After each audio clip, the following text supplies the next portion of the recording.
Herkese merhaba arkadaşlar. Sizlere bu videoda jinekomasti sürecimden bahsedeceğim. Öncelikle nasıl doktor buldum, neler yaşadım arkadaşlar. Jinekomasti öncesini, ilk jinekomasti rahatsızlığımı ne zaman fark ettiğimi, daha sonra ameliyat anımı, ameliyat öncesi, sonrası ve ameliyat anında yaşadıklarım. Tam bir yıl geçti ameliyat üzerinden ve bir yıl sonrasında neler yaşadım? Şu anki süreç nedir arkadaşlar? Bunlarla ilgili sizlere kısaca bir video paylaşacağım. Öncelikle arkadaşlar jinekomasti ameliyatını ilk fark ettiğim zamanlar 14-15 yaşlarımdaydı. Herkeste olduğu gibi birçok rahatsızlıklar olmaya başladı. Yani insanın kendisine olan özgüvenini yitirmesi, birçok sıkıntıyı yaşaması, arkadaşlarla bir araya geldiğinde atletli bile oturamaman, bunlar çok önemli sıkıntılardı. Bu asla bir estetik operasyon değil, tamamen bir sağlık sorunudur arkadaşlar ve bu sağlık sorununu halletmek günümüzde ve bundan 10 yıl öncesinde de çok basitti. Ama maalesef ben üniversite zamanı biraz maddi sıkıntılar sebebiyle olamamıştım. Yaklaşık 10 yıl sonra arkadaşlar artık net olarak olmaya karar verdim ve jinekomasti ameliyatı için jinekomasti ameliyatı olmak için araştırmalar yapmaya başladım. Öncesinde ne yaptım arkadaşlar? Doktor arayışına geçtim. Bir sürü doktora gittim. Yani 8 ya da 9 doktora gitmek bence bir sürü doktora demek. Bir de İstanbul'un çeşitli noktalarında. Birinde Üsküdar'da, birinde Maltepe'de, birinde Bağdat Caddesi, birinde Mecidiyeköy. Bunlar şimdi hatırladıklarım. Ama en sonunda karar kıldığım, içime sinen Doktor Kayhan Zeytin'di. O da bir yıl önce Yüzyıl Hastanesi'nde çalışıyordu. Şimdi kendi kliniğini açmış diye duydum. E, Doktor Kayhan Bey'e hemen fiyat hakkında bilgi verin. 5.500 lira karşılığında ameliyatımı oldum. Şu anki ameliyat fiyatlarına baktığımda en ucuz arkadaşlar 7.500 lira olmuş ki neden bu böyle oluyor ben de bilmiyorum. Şunun farkına vardım sadece.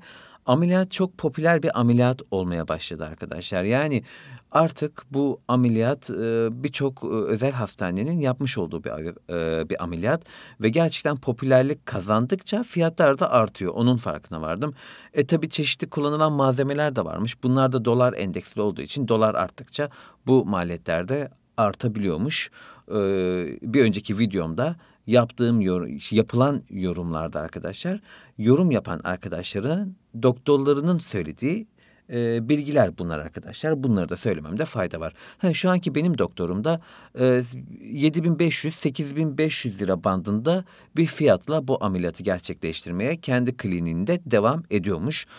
Bu bilgiyi de vermiş olayım. Doktorumu arkadaşlar bulduktan sonra hemen 2 gün içinde ameliyat kararı aldım. Ve ameliyat öncesinde yapılması gereken kan tahlilleri, kalp ritim sayısı gibi bir takım teknikler var. Tıbbi teknikler. Bunları çok fazla bilemem ben. Bunları aldılar, örnekler aldılar. Ameliyata hazır olduğumu söylediler ve ameliyata hemen 2 gün içinde girdim arkadaşlar. Ameliyata hemen girmeden önceki video görüntülerim var arkadaşlar. Onları da sizlerle bu şekilde paylaşmış olayım.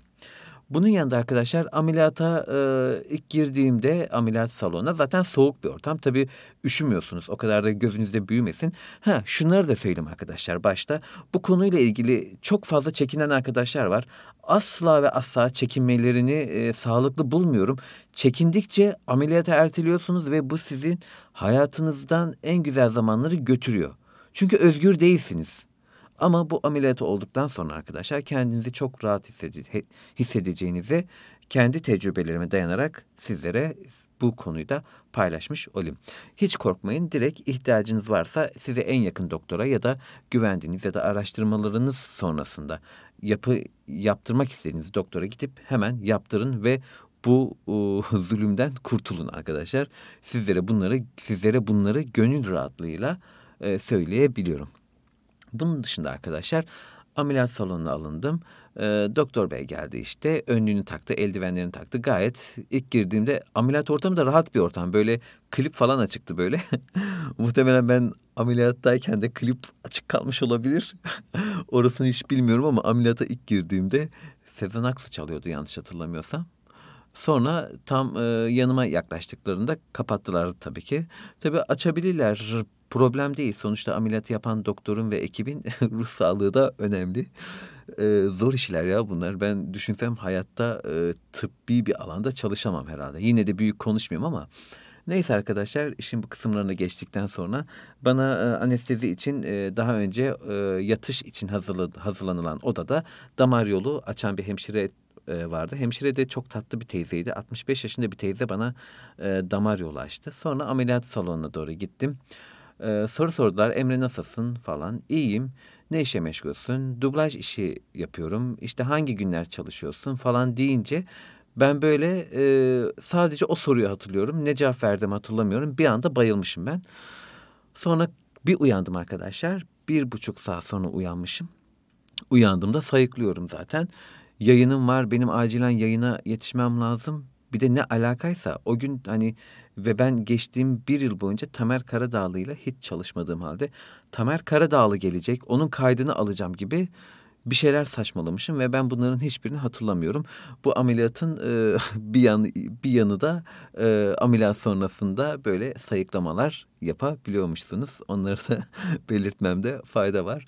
Sonra arkadaşlar uyandım. Hemen üzerimde zaten böyle sargı korsenin altında kalın sargı bezleri vardı. Bu yüzden bedenim bayağı bir büyük gözüküyordu o zamanlar. Hemen alttan 2 tane diren çıkmıştı. Pis kanın atılması için. Hemen meme dokusunun altından yarım ay şeklinde kesik atmışlar arkadaşlar ve içindeki meme dokusunu çıkarmışlar. Artı lazer liposuction yöntemiyle yaptırdığım için lazer liposuction'da ısı yayarak içerideki yağları parçalayıp çıkartıyormuş ve çıkarırken de vücudunuzu geriyor arkadaşlar. Sizlere son halinde bu arada paylaşmış oluyorum arkadaşlar. Şu anki hali bu şekilde arkadaşlar. Ee, Süreç böyle gelişti, ameliyat anımda yaşadıklarım.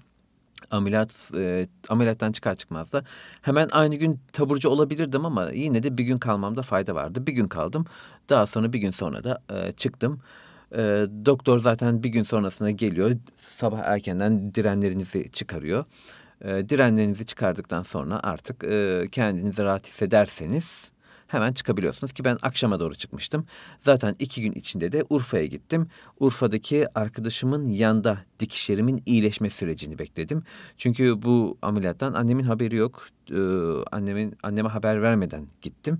Bu da benim için önemli bir detaydı. Çünkü annem biraz fazla duygusal. Her şeye kafasını takan bir insan. Bu yüzden ona anlatmadım ki halen de bilmiyor zaten. YouTube hesabı da olmadığına göre hiçbir yerden de duymaz. Bunu da buradan belirtim arkadaşlar. Doktor size ameliyattan sonra arkadaşlar eve gittiğinizde ilk 2 gün boyunca duş almamanızı önerecek. Haliyle ilk 2 gün boyunca duş almıyorsunuz. 2 gün sonra doktora gittiğinizde pansumanlarınızı açıyor arkadaşlar. Yeniden ipince bir sargı bezi ve bir kremle o dikişli bulunan yerlerinize krem sürüp korseyi o şekilde tekrardan sıkı bir şekilde takıyor. Ve siz o korseyi mümkün olduğunca en kötü 1,5 ay falan takmanızı öneririm ki ben ne olur ne olmaz diye 2 ay taktım. Çünkü ilk zamanlarda korsenin takılması çok önemli, çok önemliymiş çünkü daha da şekillenmesini hızlandırıyor. Zaten 2 hafta sonra siz kendi imkanlarınızla o bölgede masaj yapmanız gerekmekte arkadaşlar.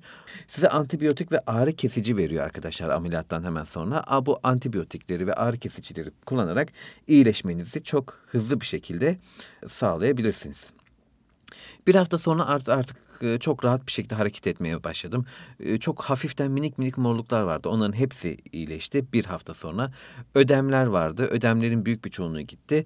Zaten 1 ay, 1,5 ay sonra ödemlerin tamamı gitmiş oluyor arkadaşlar. Onu da söylemiş olayım. Dokuların oturması ise arkadaşlar tam olarak 6 ayı bulabiliyormuş. Özellikle bu ameliyattan ilk 1-2 ay içinde spor yapmanızı önermem. Çünkü zaten belirli kas ağrılarınız var. O kas ağrılarının geçmesi biraz zaman alabilir arkadaşlar. Arkadaşlar sizlere şu anki sürecimi tüm detaylarıyla paylaşmış oldum. Bir önceki videomda birçok yorum vardı arkadaşlar. O yorumlardan yine kişisel Instagram hesabıma bir sürü soru sorulmuştu. Soruların hepsine buradan cevap vermiş oldum. Fiyat konusunun 5.500 lira olduğunu, şu anki fiyatlandırmanın ortalama 7.500 lira ile 15.000 TL arasında olduğunu duydum. Bu şekilde arkadaşlar. Umarım, bu sorunu yaşayanlar bir an önce bu süreci atlatırlar ve bir an önce artık olurlar. Çünkü olmaları da lazım arkadaşlar. Bu kendi kendinize ettiğiniz bir zulüm olarak, geçmesin. Yıllarınıza yazık. Ben, yaptım, siz yapmayın. Ben çok beklettim, siz bekletmeyin. Bir an önce olmanızı tavsiye ederim. Şimdiden herkese çok geçmiş olsun.